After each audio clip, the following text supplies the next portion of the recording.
Scene 2, the dining room. They arrive to find a beautifully set table with 7 chairs. Oh, this is quite a lovely little setup, isn't it? Nice.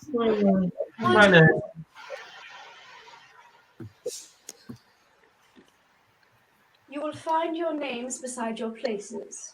Please be seated. Is this me? Amy. Very lovely too. They take their places. Colonel Mustard next to Miss Scarlet, next to Mr. Green, next to Mrs. Peacock, next to Mrs. White, next to Professor Plum. This place at the head of the table, is that for you? Indeed, no, sir. I don't sit. I am merely a humble butler.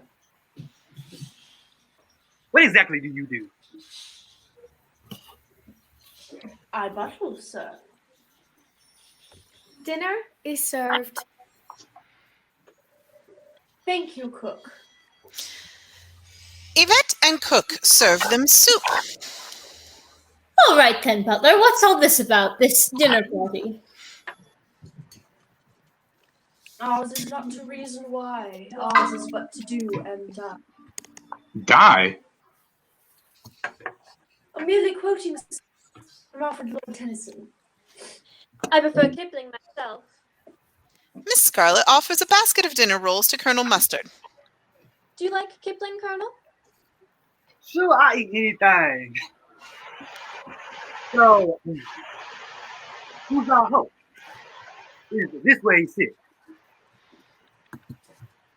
All in good time, sir. Yvette serves soup to Mrs. Peacock.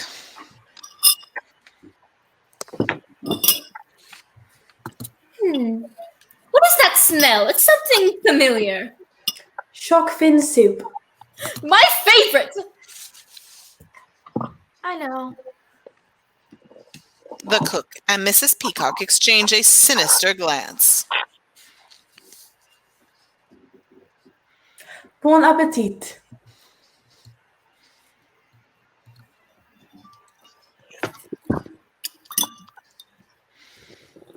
It's delicious. Oh, this is yum, yummy, yum.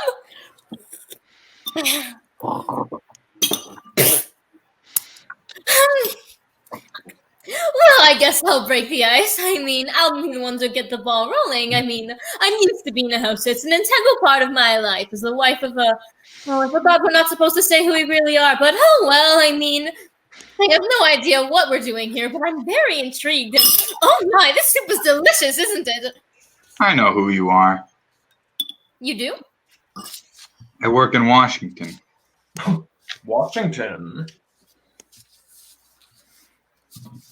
So, you must be a politician's wife, Miss Peacock.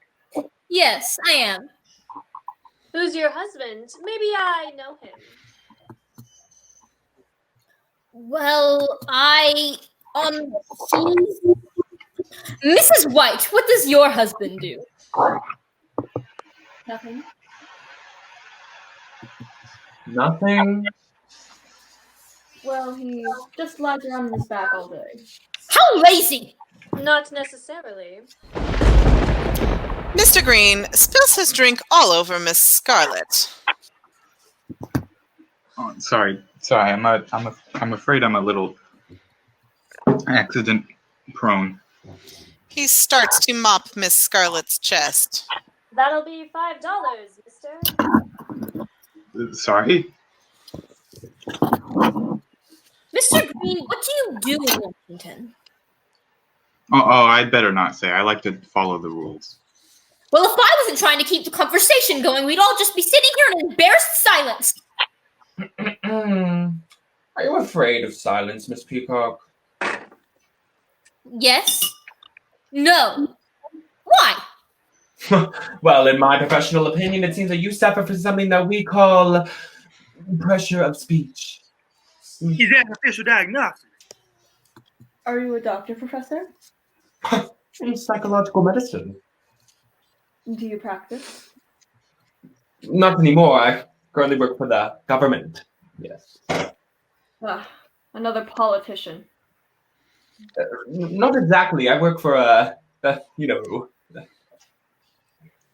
Who? branch of United Nations organization, the World Health Organization. Ah, you know who. It's an acronym. I have a sister who's a gymnast. And you are a real colonel, are you? I am, sir.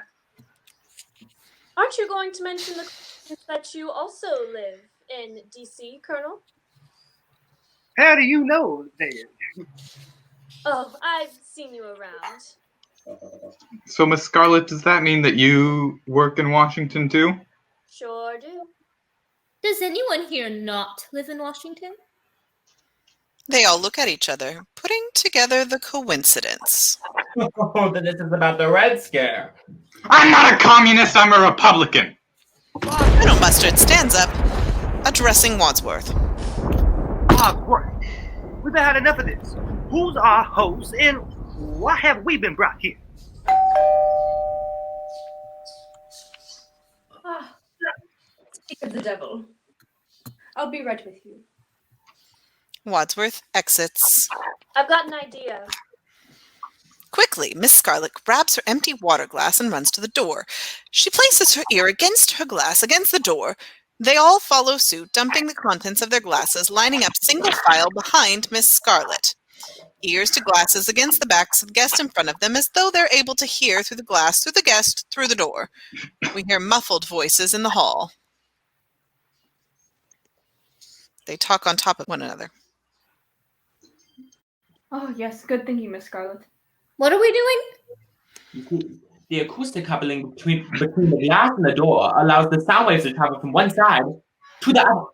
We hear Wadsworth's muffled voice from the hall. All guests have arrived as planned. Everything is going according to schedule. We shall meet you in the study. Wadsworth re-enters the dining room, clears her throat, startling the chain of guests, causing a kerfluffle. They startle, surprised at her entrance, and try to cover their faux pas. Is there a thing? What is lovely boy you got here? Mrs. Peacock removes the napkin from her dress and slams it on the table. Oh, for goodness sake! Who was at that door? I demand to know what's going on!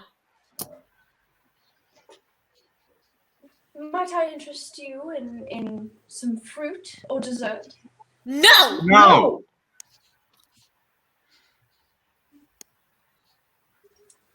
In that case, I believe it is best that we adjourn to the study, where we meet our newly arrived host. He will reveal his intentions, your letters will be explained, and the game will be afoot.